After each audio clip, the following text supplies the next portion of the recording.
Você conhece todos os tipos de pesquisa que nós podemos desenvolver no meio acadêmico? Não?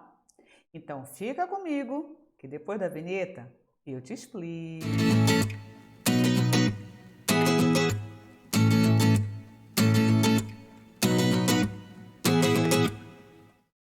Fala minha galera, tudo bom com vocês?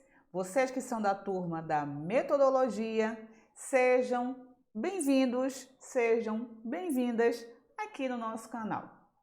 Eu sou a professora Gui.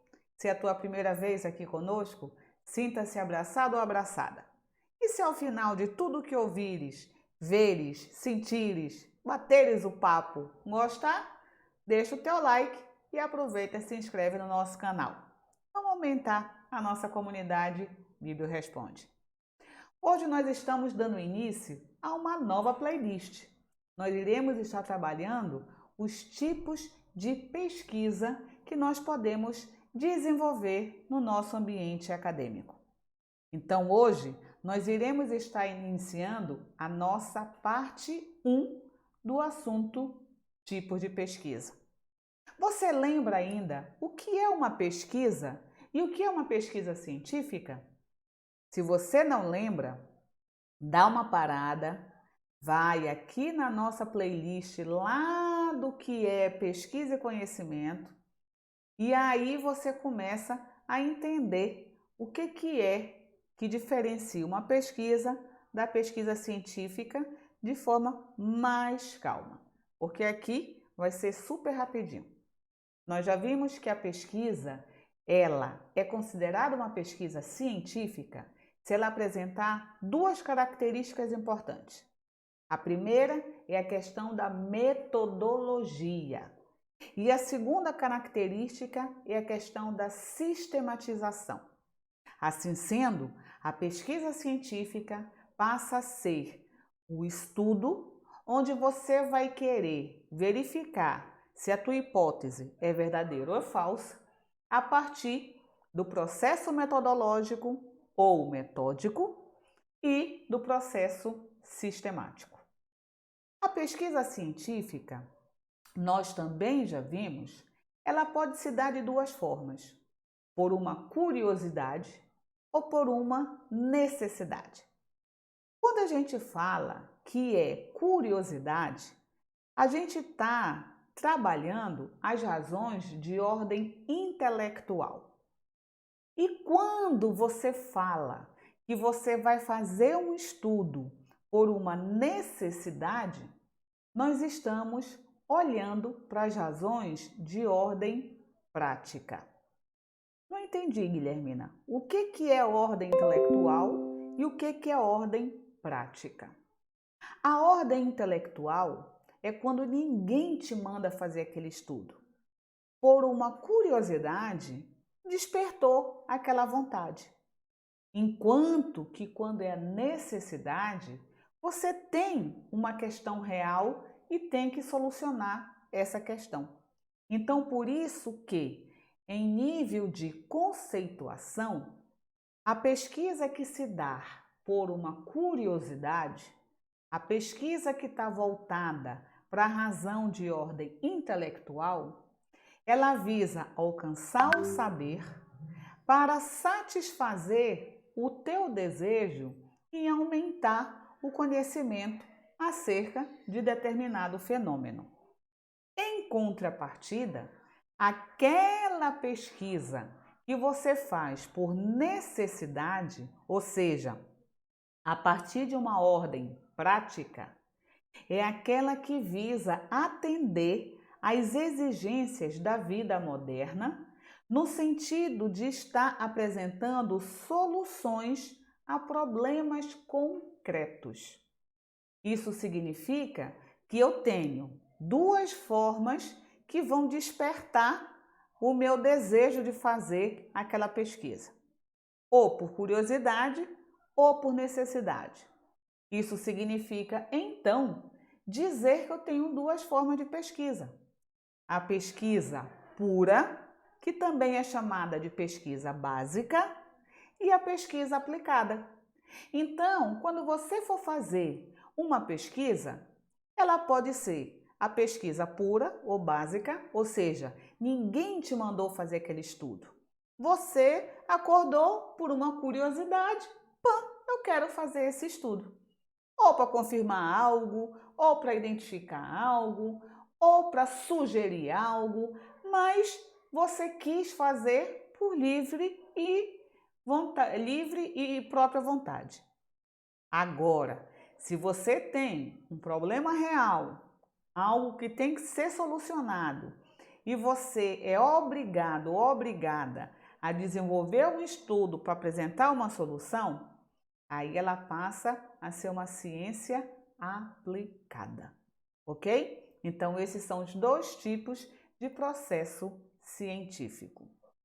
Em relação ao tipo de pesquisa, tomando por base Vergara, Fachin e outros autores e autoras que trabalham essa questão da área da metodologia, a gente pode juntar todas elas e colocar um pacotão. Então, as minhas pesquisas, elas podem ser estabelecidas a partir da sua natureza, do seu objetivo, procedimento, objeto ou nível. Cada uma, por sua vez, vai se ramificar.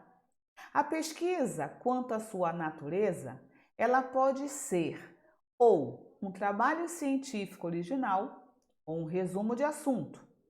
Quanto ao objetivo, a tua pesquisa ela pode ser pesquisa exploratória, pesquisa descritiva e pesquisa explicativa. Em relação aos procedimentos, nós temos dois blocos: a pesquisa de fonte de papel e a pesquisa de campo. Quanto ao objeto, a gente pode desenvolver uma pesquisa bibliográfica, de campo, experimental ou de laboratório. E, por fim, quanto ao nível, nós podemos ter uma pesquisa qualitativa, quantitativa ou a pesquisa quali-quant ou quali-quantitativa.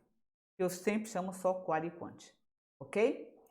Hoje, nós iremos estar focados no primeiro tipo de pesquisa, que é quanto à sua natureza. Então, nós vamos trabalhar o trabalho científico original e o resumo de assunto. Vamos nessa? Então, nós já vimos que, quanto à natureza, o primeiro é justamente trabalho científico original. O nome já está dizendo, né, gente? O que quer dizer um trabalho científico original? Antes de eu apresentar para você a definição que eu trouxe, tu já está falando bem assim. Eu acho que trabalho científico original é uma coisa que ninguém fez. O nome está dizendo original. Tem que ser uma coisa inédita. Será que isso é verdade? Será que a Guilhermina quer dizer isso mesmo? Então tá aqui. Sim, é verdade. Toda vez que você for fazer um trabalho que tem como característica algo inédito, ou seja, ninguém abordou aquela temática daquele jeito, ou você criou algo, ninguém nunca fez, ninguém nunca pensou e você é o primeirão ou a primeirona a fazer aquilo, você está fazendo uma pesquisa quanto à sua natureza, denominada como trabalho científico original. E quando é que eu sou obrigado ou obrigada a desenvolver este tipo de trabalho? Em nível de doutoramento. Do mestrado para baixo é opcional, mas no doutorado ele passa a ser obrigatório.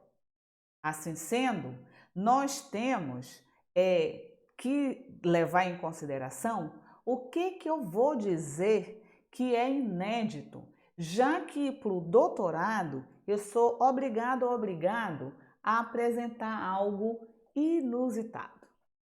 Bem, quando a gente fala que é inédito, A gente não está querendo dizer que tem que ser alguma coisa que ninguém nunca pensou e você criou a fórmula mágica. Pô, não é? Eu posso falar da roda. A roda já foi criada, mas eu posso falar do mesmo jeito, não é? Então, de acordo com a Wikipédia, nós temos 3 características que vão dizer quando eu considero um trabalho inédito. A primeira coisa que fala é o seguinte: é a proposição, é quando você vai propor uma teoria, um método ou uma solução que ninguém nunca fez. Tu tiveste um insight e você vai apresentar. Ninguém nunca pensou desse jeito. Então você apresenta uma teoria, um método ou uma solução para determinado fenômeno. O segundo aspecto, que também é considerado um trabalho inédito, é quando você vai pegar algum estudo que já foi feito por aí, você já vai pegar uma teoria que já foi disseminada por aí, não é? Então tinha a proposição, que virou tese, virou teoria, não é? Você já vai pegar isso que já existe. Só que você vai propor uma argumentação que ninguém pensou. Por isso que eu posso trabalhar a roda. A roda foi inventada, mas eu posso trabalhar esse assunto. Só que eu tenho que acrescentar algo de novo. Porque se eu for só falar da roda do jeito que todo mundo fala, onde está a originalidade aí? Não tem. É o mesmo caso que um professor de yoga que ele fez um método para ensinar os seus alunos e alunas. A partir do momento que ele criou primeiro passo, segundo passo, ele criou um método, não é? Ele queria registrar esse método, alegando a sua originalidade, alegando que ele criou aquele método. Quando os órgãos responsáveis pelo registro de uma obra, como direitos autorais, eles foram verificar que o que o professor fez? Ele só fez colocar em uma ordem os passos que já eram utilizados no yoga. Então, não houve nada de inédito, não houve nada de criatividade e originalidade. Então, ele não conseguiu registrar, ok? Então, por isso que se eu olhar a roda do jeito que todo mundo olha, cadê a originalidade? Não tem. Então, eu não estou trabalhando, quanto à natureza, um trabalho científico original. É por isso que aqui ele coloca, você pode pegar algo que já foi lançado, mas você vai propor um argumento inédito. Você vai fazer um estudo e você vai ou reforçar aquela teoria ou negar aquela teoria, mas de uma forma que ninguém nunca fez, ok? Aí eu passo a ser considerado inédito também. Assim como você vai propor a criação de uma teoria a partir de você mesmo. Aí sim, é tudo inédito. Então, tudo foi criado da minha cabeça, tudo foi feito por mim e eu vou dizer que isso, o azul é verde e eu vou mostrar como A mais B que o azul é verde. E aí vai partir de mim 0%. Então aí sim, é tudo inédito. Por isso que coloca propor uma teoria a partir de fontes primárias e secundárias próprias. Tudo saiu da cabeça da Guilhermina, ok? Então, nós trouxemos aqui o nosso exemplo. Trouxemos tanto uma matéria que saiu no meio de comunicação, quanto algumas teses também, tá? Então, nesse nosso primeiro exemplo, nós vamos fazer um texto que foi trabalhado na mídia e ele está relatando um estudo considerado inédito. Então, vamos lá, já que nós estamos no momento pandêmico, eu achei super interessante trazer algo que nós estamos vivendo atual e de que forma ele vai ser inédito, porque todo mundo estuda Covid, então o mundo inteiro está estudando Covid, mas alguma coisa, esse estudo tem que se destacar em relação aos outros para a gente poder considerar que realmente essa pesquisa é inédita. Então vamos lá. Uma iniciativa do governo do estado vai estimular, com base científica, o percentual da população gaúcha infectada pela Covid-19 e o ritmo de avanço da pandemia no Rio Grande do Sul. É um estudo inédito, a partir de amostras epidemiológicas sequenciais e que permitirá identificar a prevalência da doença por regiões. O contingente de pessoas atingidas pelo novo coronavírus, mas que não apresentam sintomas, e projetar a incidência de casos mais graves e até o grau de letalidade da doença. Olha o que eles fizeram, que, de acordo com essa informação, o estudo ele passa a ser inédito porque eles vão fazer um estudo a partir das amostras epidemiológicas sequenciais. Por alguma razão, ninguém ainda fez um estudo a partir deste caráter, deste foco, desta forma de estudar o Covid-19.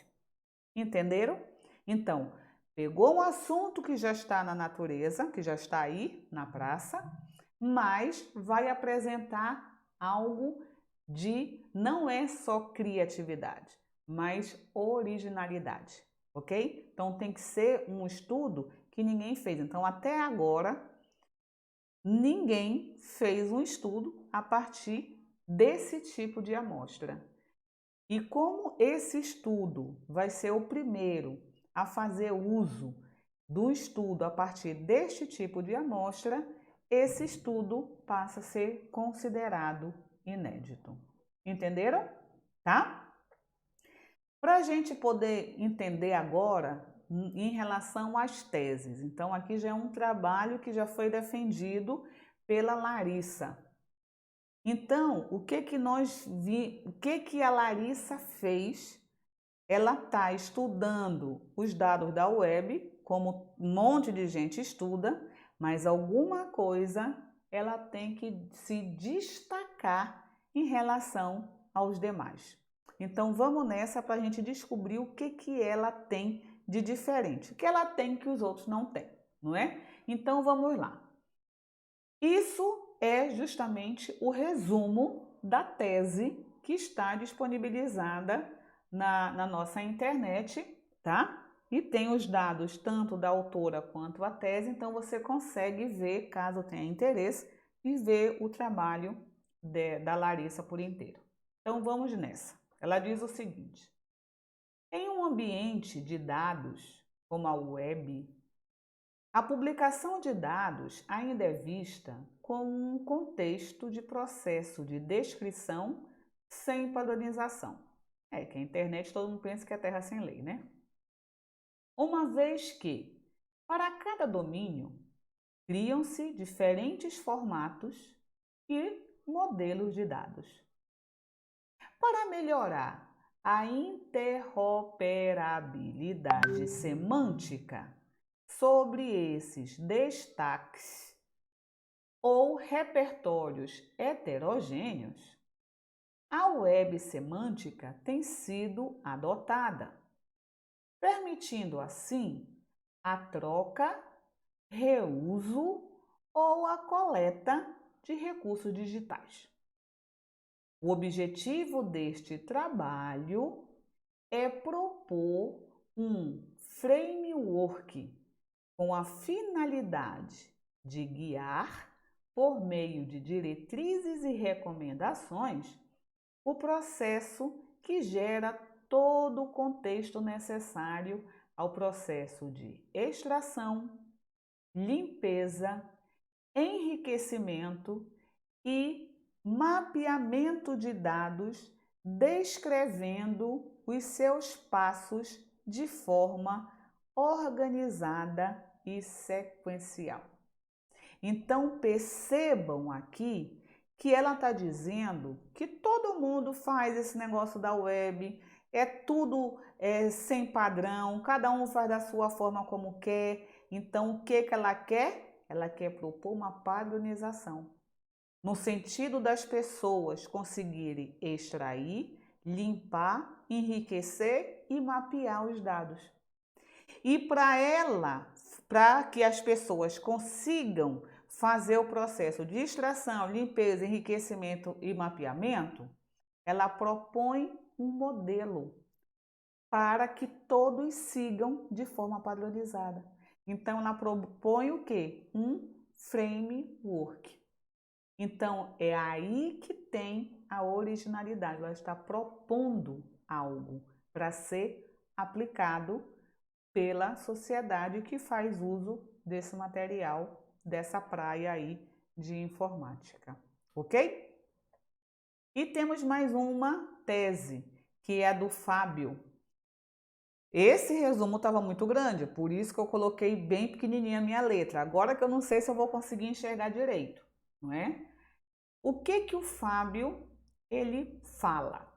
Ele fala que a quantidade de documentos digitais tem aumentado significativamente ultimamente e a necessidade de armazenamento e recuperação desses levou ao uso de sistemas computacionais como solução de acesso e disseminação da informação. Então, ele está fazendo todo um contexto, não é? E aí ele vem falando tudo bonitinho. Aí vamos aqui. Esse cenário contribui para o interesse em averiguar os modelos de aprendizado de máquina, em especial modelos neurais aplicados no processo de linguagem material, podem contribuir para uma proposta de modelo para a recuperação da informação. Já estou começando a entender. O cara, ele quer já propor alguma coisa voltado para o processo de recuperação da informação. Ok. E a partir do momento que ele vai fazer isso, o que ele coloca? O objetivo geral deste trabalho, então tá aqui, ó, para não ser muito longo. O objetivo geral deste trabalho vai ser o quê? Ampliar a capacidade de recuperação da informação. Isso já deu para a gente sacar. Agora, como? Todo mundo amplia a recuperação de informação. O que tão de diferente ele tem para fazer com que esse processo de recuperação se torne possível? Para isso, foi criado um modelo de recuperação da informação. Tá sacando, meu bebê? Então, o que ele fez? Todo mundo que é da área da informação, principalmente de OC, vai trabalhar o processo de recuperação da informação. E qual é o tchan que o Fábio fez? Ele apresenta um modelo que até então os outros não tinham. Era igual os sistemas de classificação que a gente trabalha nas nossas aulas de classificação. Teve um sistema, alguém achou ruim, criou um outro, achou ruim, aí veio o Dewey, já refez, aí vem o Lafontaine, já refaz e vai montando os sistemas com o sentido de melhorar o contexto. O Fábio fez a mesma coisa. Ele quis propor um modelo que conseguisse fazer que o processo de recuperação da informação se tornasse muito mais rápido, eficiente e eficaz. Então é isso que é a coisa inédita. Então tu não vais ter que inventar a roda, porque a roda já foi inventada, mas de que forma tu vai trabalhar a roda? É isso que torna o teu trabalho inédito. Tu tem que colocar alguma sacada que ninguém fez até então. E aí você usa esse tema e ele pode ser trabalhado tranquilamente em nível de doutoramento. Do mestrado para baixo, não precisa ser original. Por isso que se chama resumo de assunto. Então tá aqui, ó. Ele é um estudo que não precisa da originalidade. Mas não é porque o nome dele é resumo de assunto que você vai simplesmente pegar alguma coisa que tem, Ctrl+C, Ctrl+V, tira o nome da pessoa, bota o teu nome, pronto, eu já entreguei. Não. Resumo de assunto significa que é um estudo que não é inédito, mas respeita todo o rigor da ciência, ok? Então, o que nós temos de observações em relação a ser um resumo de assunto? Não representa simplesmente um Ctrl+V, Ctrl+C, Ctrl+V. Ou seja, não é uma simples cópia de algo que já foi publicado. Não, nunca, ok? Isso se chama plágio. Não tem nada a ver com um trabalho científico quanto à natureza chamado resumo de assunto. Eu posso, já que não é obrigatoriamente ser uma coisa original, eu vou poder pegar um estudo que já foi feito e vou querer confirmar se aquela hipótese é verdadeira ou é falsa. O João fez um estudo e, a partir dele, ele diz que a hipótese é verdadeira. Eu penso e falo, será? Não, eu vou já verificar. Por isso que tem que ter a metodologia e sistematização. Eu vou pegar o estudo do João e vou refazer. E eu vou confirmar se de fato o resultado vai ser o mesmo. Se for, então eu confirmo. Se não for, eu já vou começar a refletir o porquê não foi e gerar uma nova discussão para a ciência, tá? A gente pode também, quando for querer refazer o estudo, eu vou querer tanto confrontar o posicionamento do João, quanto eu vou querer demonstrar onde é que o João errou ou onde é que ele acertou. Porque eu tenho uma hipótese, ainda é achismo. Eu acho que o João errou. Então eu vou refazer esse estudo e aí, se eu confirmo que a minha hipótese, que ele estou dizendo que ele errou, aí eu demonstro que de fato a minha hipótese é verdadeira, porque ele teve erro. Mas se eu faço o estudo e chego ao mesmo resultado que o João, então a minha hipótese é falsa e a dele de fato é verdadeira, tá? Isso daí justamente significa um trabalho que não precisa da originalidade. Assim como todo o trabalho, lá na parte da conclusão, ela se divide em duas partes. Vai realmente fazer o fechamento daquele estudo, mas depois ela vai dizer: eu estudei até o ponto B e eu te dou a sugestão para você começar a estudar a partir do ponto B para chegar ao ponto C. Então, são as sugestões que nós temos para outros estudos darem continuidade, uma vez que o assunto é tão complexo, eu só consegui abordar um aspecto, falta o outro aspecto.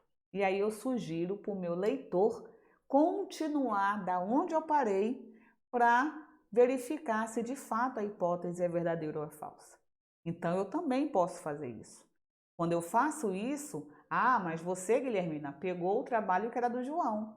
Não, eu peguei a base que é o João, mas eu comecei a partir do ponto B em diante, como o próprio João me indicou, ok? Tá? Para que a gente possa entender, eu também trouxe alguns exemplos de dissertação.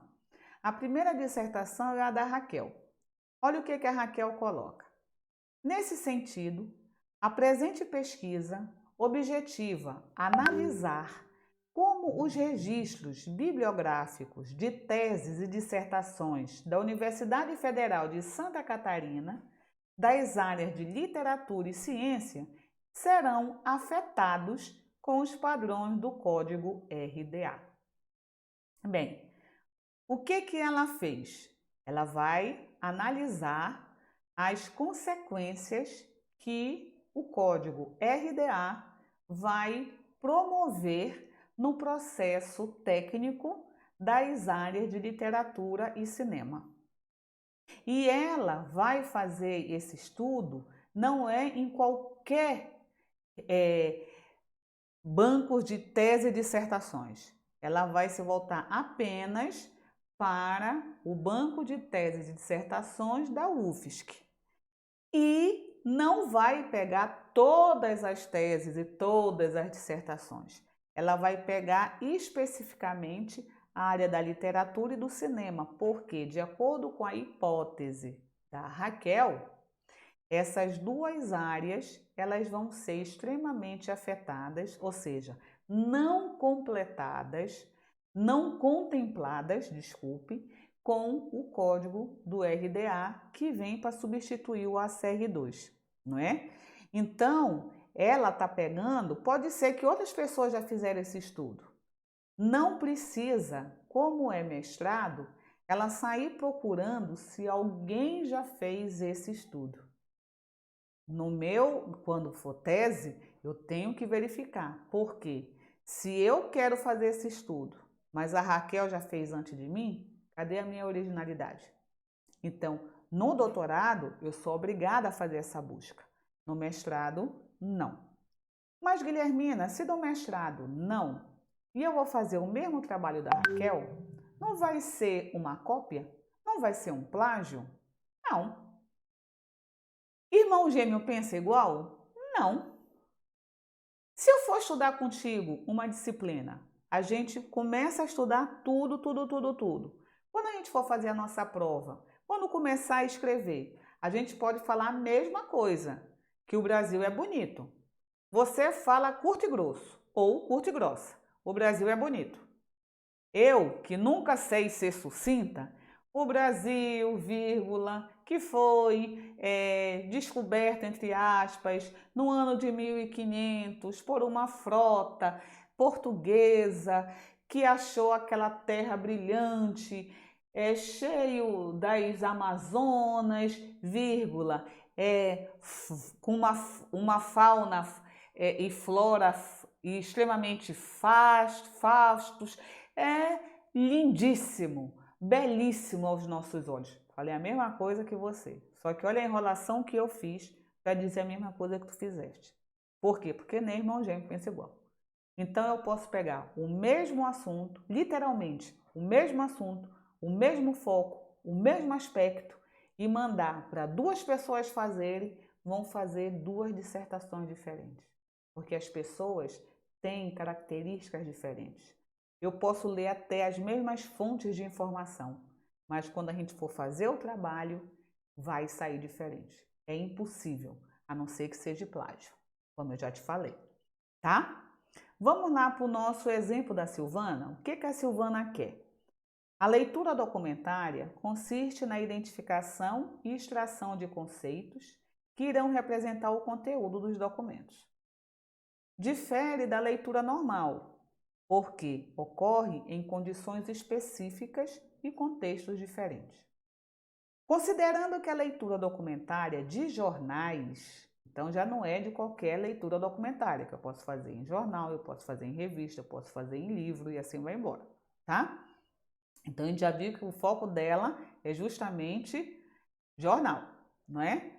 Então, considerando que a leitura documentária de jornais tem que ser rápida, devido à quantidade de material que necessita ser tratado, interessa investigar os procedimentos para realizar esta leitura rápida. Propõe-se a elaboração de um modelo de leitura para indexação de arquivos de jornais. Gente, propõe-se a elaboração de um modelo de leitura. Significa que a Silvana ela vai apresentar algo inédito. ela vai criar um modelo de leitura. Mas, Guilhermina, ela está fazendo mestrado. Eu sei. O mestrado, eu não sou obrigada a apresentar algo inédito. Mas se eu quiser apresentar algo inédito, beleza. Ela quis. Ela vai propor um modelo de leitura para fazer com que o processo de leitura do artigo de jornal seja mais rápido, uma vez que eu tenho uma demanda. Então, isso daí já é uma pesquisa, o quê? Uma pesquisa que eu chamo de pesquisa aplicada, porque ela tem um problema real. A equipe da biblioteca está com uma pilha de arquivo de jornal e tem que ler rápido para dar conta do recado. Então, isso é uma pesquisa, não é uma pesquisa pura ou básica. Isso é uma pesquisa aplicada, porque ela tem um problema real e tem que solucionar. E qual é a solução que ela quis dar? A criação de um modelo de leitura, ok? Nesse caso, vai ser inédito? Vai, mesmo sendo dissertação, e daí? Qual é o problema? Nós sabemos que no trabalho científico original, eu sou obrigada a apresentar algo inédito. No trabalho resumo de assunto, eu vou fazer algo inédito de forma opcional. Mas, resumindo, então, toda vez que você tiver que fazer doutorado, você é obrigado ou obrigada a fazer um trabalho científico original. E essa originalidade não é criar algo novo que ninguém nunca pensou. Pode ser algo que já foi trabalhado, mas você vai dar um aspecto diferenciado e esse aspecto nunca foi feito e por ninguém antes de você. Aí torna-se um trabalho inédito. E o trabalho chamado resumo de assunto, não é porque o nome dele é resumo que eu vou só pegar algo que já está no mercado, fazer um resumo, ou pegar algo que está no mercado, Ctrl+C, Ctrl+V.